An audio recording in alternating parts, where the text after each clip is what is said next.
Hi again, friends, and welcome back to the Lloydstead. Today, I want to prune my fruit trees. I don't have many of them. We don't have many of them on our little piece of property. We've got we've got 4 apple trees. We have 2 plum trees, which you might have met in the walkabout. We've got, or 2 damson plum trees, I should say. We've got 1 methyl plum tree, which is a baby. And up at the front of the property, compliments of our previous owners, there are about 4 sour cherry trees. And I have no idea the varieties. They are ancient, and you'll meet them when we harvest from them. I do not prune them because they are literally feet away from the highway, and they seem to do okay. So I, first of all, am going to throw a little disclaimer out there. I'm not an expert at all. And that's actually why I wanted to make this video, because for the longest time I was actually very scared of pruning trees. I thought for sure I would mess it up and never get a harvest, and that's not really a thing. Let me just send you all the good vibes. So, thing 1, pruning during the dormancy, which is right now for me, this is February in Virginia, is best for controlling the shape. And trees will react to pruning during dormancy by sending out lots of new growth in the growing season. So it's a good way to control where growth is going. It's a good way to control where growth is not going, and it's very good for opening up the canopy. Summer pruning, which I will also do on all these trees, is very good for controlling the vigor, for keeping them small and manageable. And whether you are pruning during the winter dormancy or during the height of the season in the summer, both times are good times for controlling things that are wrong, fixing things that are wrong, and taking out the 3 Ds, which are dead, diseased, or dying. So that's what I'm going to do today. These trees, you might have heard me say when I did my little walkabout, are, oh my gosh, I think I planted them in 2017. I don't remember, but I'm going to say 2017 because that means in the fall of 2017. I know I planted them in the fall, which means that they are going into their 5th full growing season. These have not fruited yet, so they're still youngins. This variety, which I'm going to say this is Jonathan, I actually don't remember. I know one of them is Jonathan, I know one of them's Pippin, I know one of them's Gala, and I don't even remember the 4th kind because it's been a while. And yes, I should label them. I hear you. But the top of the tree is the scion, and that's the variety that you want. So in this case, let's call this Jonathan. That is grafted on to a rootstock that is going to impart disease resistance and a certain amount of vigor and overall health to the scion, right? For those of you who want to know, I can't tell you what kind of rootstock these are on. Now, I want to say M16, there may be M16, M17. It is not a fully dwarfing rootstock. Now, what that means is it is not going to keep the tree super small. You can get fully dwarfing rootstock. My friends who are on little pieces of land or who are just, patio warriors, get a fully dwarfing rootstock. That rootstock will keep your scion really small. And that's really handy. However, what I learned in my research is that you can get better results from growing on a not fully dwarfing, only a partial dwarfing rootstock, and just pruning for size control. So I want to keep these guys small just so that I can reach. You can see obviously it has already grown above my reach, but I want to keep them manageable, and I want to keep them adorable, and I want to keep them easy for me to harvest. So yeah, I'm going to bring you in a little closer to tell you the rules. Okay, let's go. All right, one of the things I'm going to fix is like what's happening here, where you've got one branch that is touching another and crossing. So we're going to fix that. Actually, I'm going to do it right now. Look at that. Done. Here's another situation where a branch is clearly rubbing against another. So in this case, I don't want to make a complete thinning cut, right? I don't want to take that whole branch out. Hopefully I'm doing a decent job of filming. I'm just going to do a heading cut on this branch, which means I'm just going to chop off his head. And when I do that, I'm going to come here, and you guys can see here's an outside facing bud. And actually, I like this one even better. Here's an outside facing bud, and I'm going to prune right above that bud. And I prune at an angle so that water and stuff can shed. And now that is going to spur that bud in the growing season to grow a new branch. And it's going to take off that way out from the interior of the tree and keep the canopy nice and open. So I can actually show you, here is a good example. Let's see, are we focused? I pruned, I don't know, probably maybe a year ago, maybe 2 years ago. And this was what I pruned. I made a heading cut, and this was the bud that grew the new branch. And he came on out and did his thing. So when I'm making heading cuts, I am almost always going to favor an outside bud like this. Oh. I'm going to favor that outside bud so that the branches are going to keep on going out. Easy, right? Right. All right, so I'm going to keep on with this tree, and then some other trees have some other lessons for us. But so far for this one, I'm definitely going to prune out anything that's diseased or dying or dead, which doesn't have a lot of. These are very healthy trees. I'm going to prune anything that's crossing, and I'm going to keep on cutting. I'm going to do some heading cuts, meaning cutting off their heads, favoring outside buds so that everything's growing away from the center. Otherwise, I'm just going to kind of look at it and think, are there too many branches? Do I need to open up the canopy a little bit? Just, if you don't know what to do, just cut some stuff. And then you learn. Cool? All right, so I'm going to speed through this one. Y'all's time, I'm going to speed through this one, and then we're going to go on to the next one.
All right, you guys, I think this one is about done.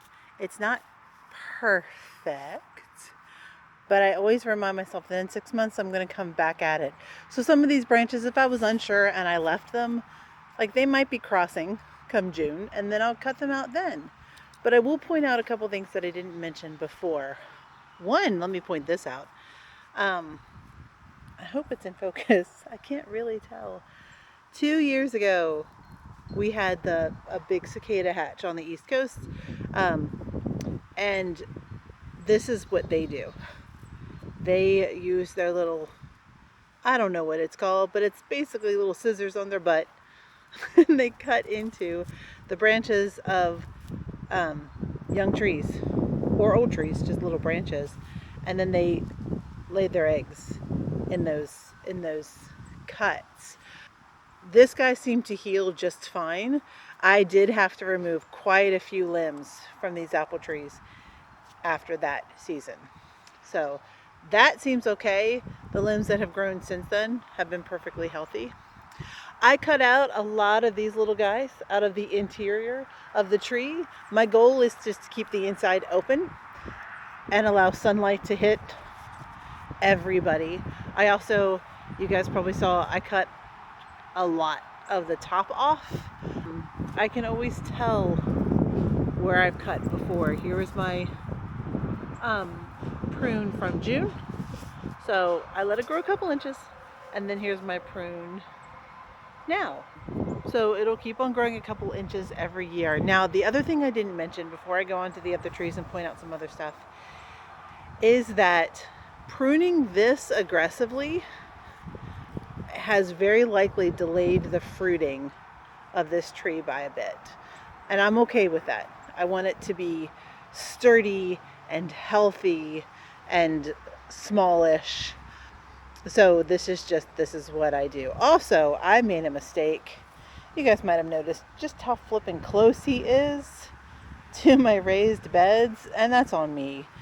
I actually planted these before David built these raised beds, and I said, yeah, build it this close. So when I have to get behind there and harvest in the season, it's tight. So don't do that. All right, I'm going to go to some of the other ones and show you a couple other things. All right, guys, here I am at another variety.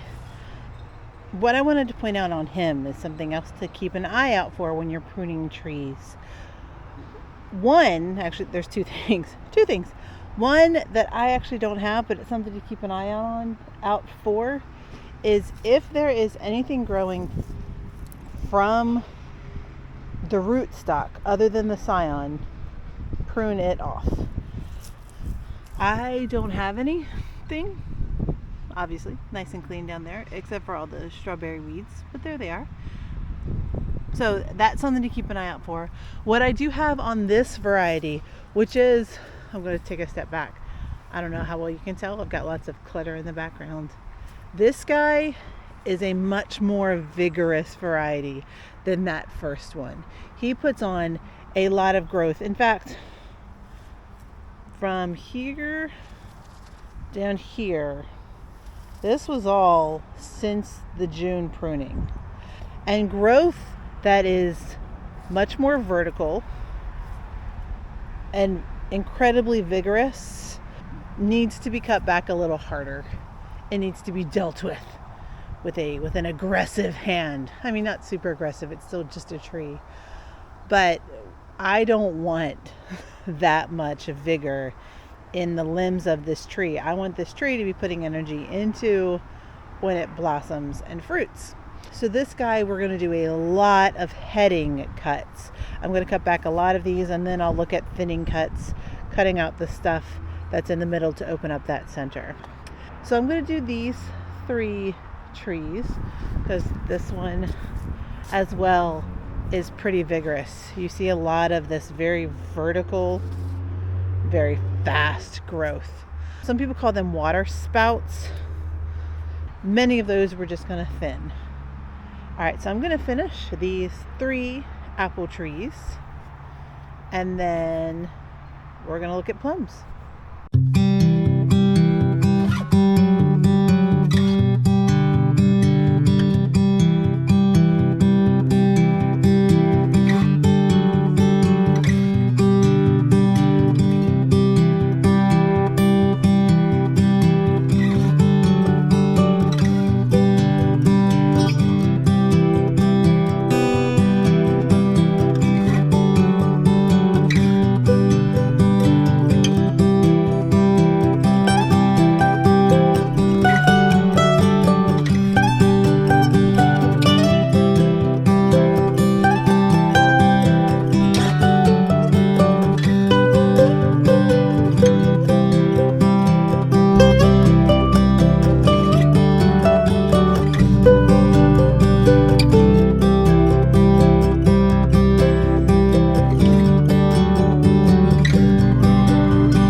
interrupt my little speed thing for a second and show you this is not what you want. You do need to make sure your clippers are super sharp and that you're cutting in such a way that you don't end up tearing that. I'm bummed that I did that. That much exposed branch up there, because it looks like that up there, is going to open up the tree to disease. Wah wah. I'll try and clean it up.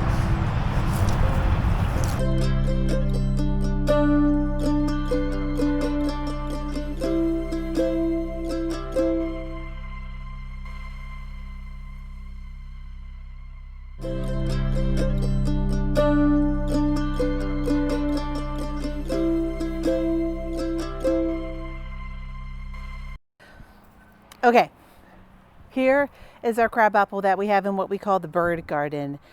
And our goal with this is to keep it a smallish tree. I envision that the canopy will rise above these two elderberries, but not by much. We don't want it to shade out all the other plants. So again, like with the other trees, I'm going to prune out the diseased, the dead, dying or damaged. Also, like the other trees, he was a baby a few years ago when we had the cicada infestation. So he has quite a bit of damage from the cicadas because he was so young. So I'm going to be cutting a bunch of that out. I'll be pruning and favoring outside buds to keep the canopy nice and open. Any of these super vigorous growth, like this guy, I'll be cutting way back. In fact, you know what? We'll take him off because I do want the trunk nice and exposed to keep everything underneath here happy and in the sun. So, real quick, let's see. Here, I can show you. Here, Dave, I'm coming over. Here's what some of the cicada, can you guys see? Yeah, you can hide. That's what the cicada damage looks like. That's where they use their little egg things. I'm sure there's some name for it, ovie something or other. They use that little butt scraper to cut that open and lay their eggs inside of it. So that's what that looks like. I just took it all off because that's where we're at.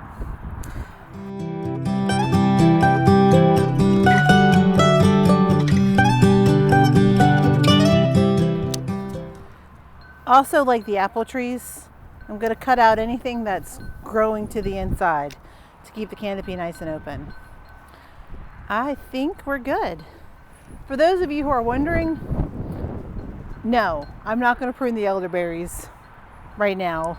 At some point I might have to shape them up, but frankly, I don't know when to do that. So they're staying as is. Cool. Done. Got this. Okay, this is our methyl plum. He was not supposed to be all by himself. I might have mentioned this earlier. There was another one here-ish. It did not survive for reasons unknown.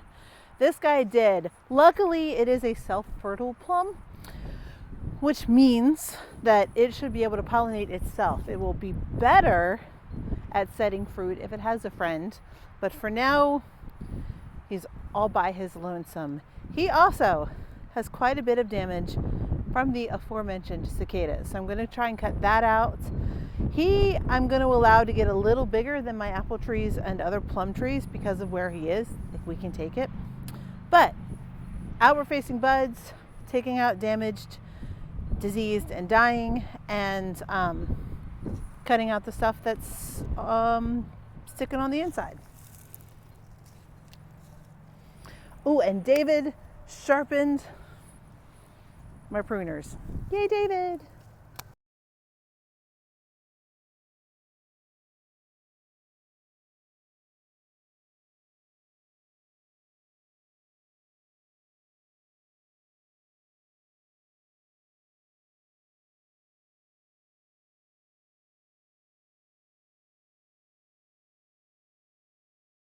All right, I showed these trees in our walkabout. These are our damson plums that Dave suggested we grow, and I am glad he did.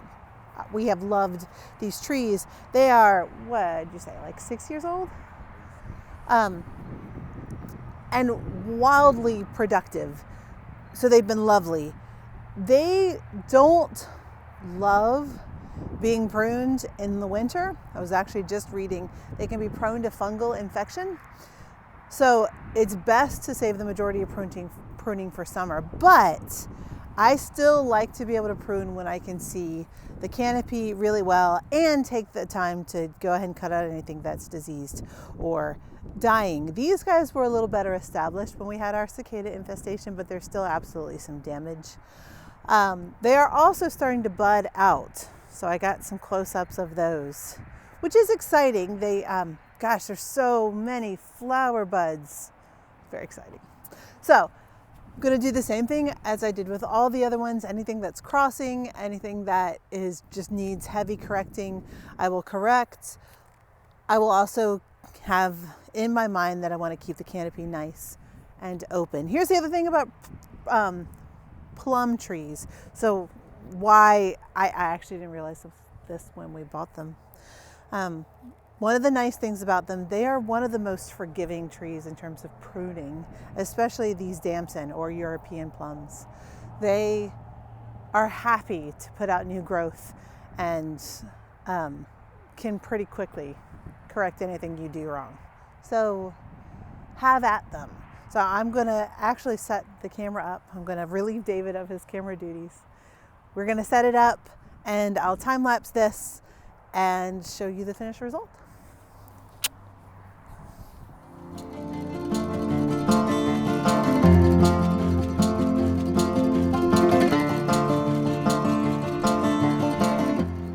All right, friends, of course I positioned myself staring into the sun. I think that's all for our pruning adventures. I didn't mention this earlier, but I'll throw this in here now. There's actually two things that I didn't mention. One, prunes get pretty heavy when they're laden with fruit.